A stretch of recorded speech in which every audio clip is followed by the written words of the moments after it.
People are often afraid of being normal. We are told to stand out, to be different, to rise above everyone else. That is just human nature. But what if someone's lifelong dream is the opposite? What if all they have ever wanted is to just fit in, to not feel different, to not stand out, to just exist without being seen as other? A physically disabled person wishes they could walk normal. Someone with a stutter wishes they could talk normal. And someone without parents wishes they could live normal. Ikoku Nikki, or Journal with Witch, is not just about a teenage girl grieving the death of her parents, but it's about feeling out of place, of searching for where you belong, and the loneliness that comes with not finding it. After losing her parents in an accident, Asa ends up living with her aunt Makyo, a novelist who is not exactly great with people. She didn't even want to take Asa in at first. She's very socially awkward, emotionally distant, and values her alone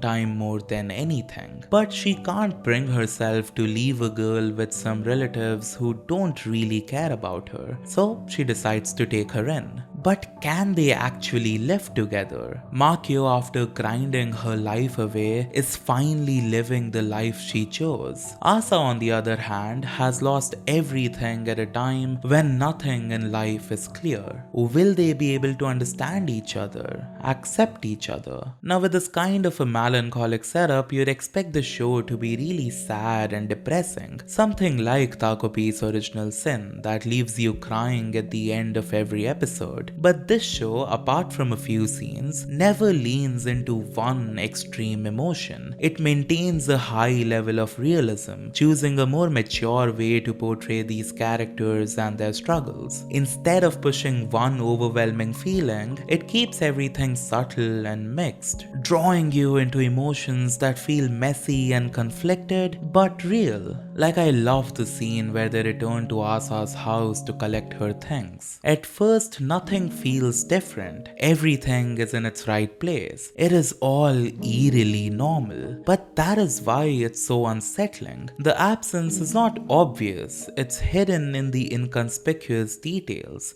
In the work left behind for a next week that will never arrive. In the hand towel hung out to dry waiting for someone to come back. In plants still waiting to be watered. In books waiting to be returned. In glasses that were never meant to be held by anyone else. The house isn't empty. It still has all the memories left behind by this family, but it's paused, suspended in time that will never continue. As they start taking things away, it feels like a life quietly being undone. Later, when Makyo goes through her sister's belongings, she begins to understand her in a way she never did while her sister was alive, and that felt so disturbing. How do you get to know a person better after they are gone? It is horrifyingly beautiful. And the show carries this odd mix of sorrow and wholesome throughout Asa's life. Having no parents gives her a sense of freedom that no other kids her age have. But even that comes with its own challenges. Sometimes as kids, you just need an adult to take well-informed decisions for you. Asa scratches her head over the smallest decisions, because no one is gonna stop her from doing what she wants. But this freedom is not liberating. It's scary, as there's no one left to care what she does. And throughout the story, Asa is pretty much just confused and learning to deal with her loneliness and emotions in general. At first, the shock was so devastating that she barely reacted at all. It almost felt like she didn't care. But when the gravity of her loss started sinking in, the only way to get it all out was anger. Anger born from feeling betrayed and let down by everyone. It's not their fault that they died, but ultimately Asa is the one left behind. In her eyes, she has been betrayed. She couldn't fully trust anyone or anything, and doubts whether she was ever truly loved to begin with, to the point where even when she reads the words "I love you" handwritten by her own mother, she can't bring herself to believe it. Cause if you really meant it, where are you now? Wouldn't you still be here?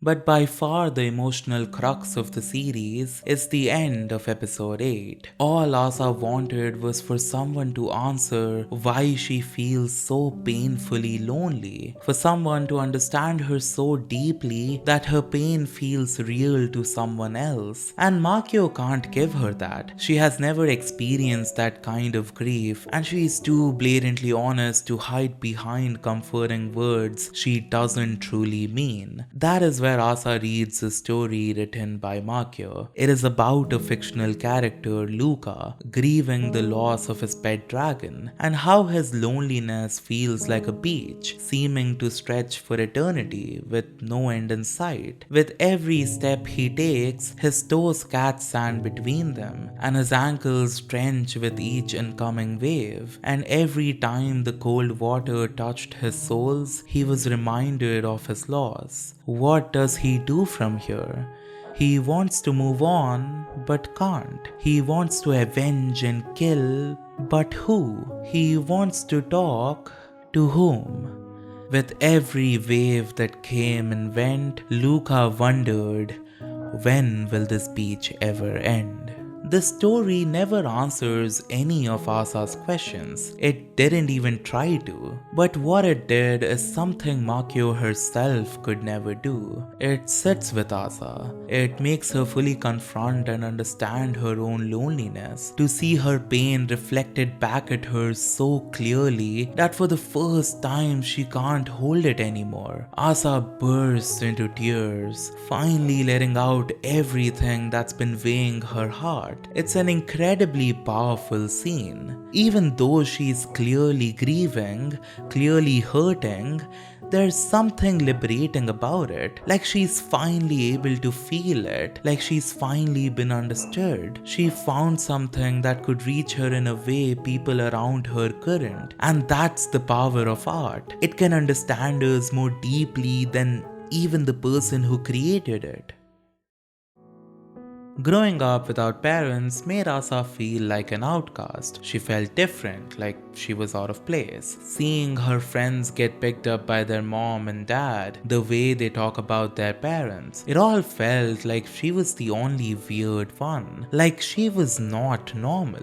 And she absolutely hated that. She tried to cover up the accident from spreading in the school. She was so scared of standing out that she gave up on joining the school band to avoid attention. She was slowly letting go of her individuality and fitting into certain types and labels. And while Asa visibly gets better at dealing with her loss, she never truly gets over the feeling like she is cursed. And while that word sounds a bit exaggerated, it really isn't. When you constantly, every day, feel like you're different from everyone around you, you not only feel isolated but start feeling like whatever is making you different from others is a curse on you. A curse put on you to bear and deal with for the rest of your life. But a brief conversation with Makio and her friend made Asa realize there's nothing wrong with standing out. Cause what even is normal? The definition will change from country to country, from culture to culture. So giving up on what makes you unique and your awesome individuality just to fit in with the societal norms set by stupid, narrow-minded dead men is not only a losing battle, but not even worth it. It's cool to be who you are, to not mold yourself according to others. Ultimately, you will go to the grave alone. So, be who you love being. And that was Ikoku Nikki, which is my current frontrunner for winning nothing at the Anime Awards, despite being really damn great. Drop your pick below. I think this show felt really personal to me in the themes that it dealt with. The way Asa treats her loneliness by not changing anything about her or making more friends, but simply doing what she loves. It's like she refused to let her life and her personality be defined by one tragedy, which felt really inspiring. And that's about it for this video. I hope you all enjoyed it. Please consider subscribing to that channel. We are so close to hitting that 1K figure. But apart from that, be safe, be nice, and I'll see you guys the next time. Goodbye.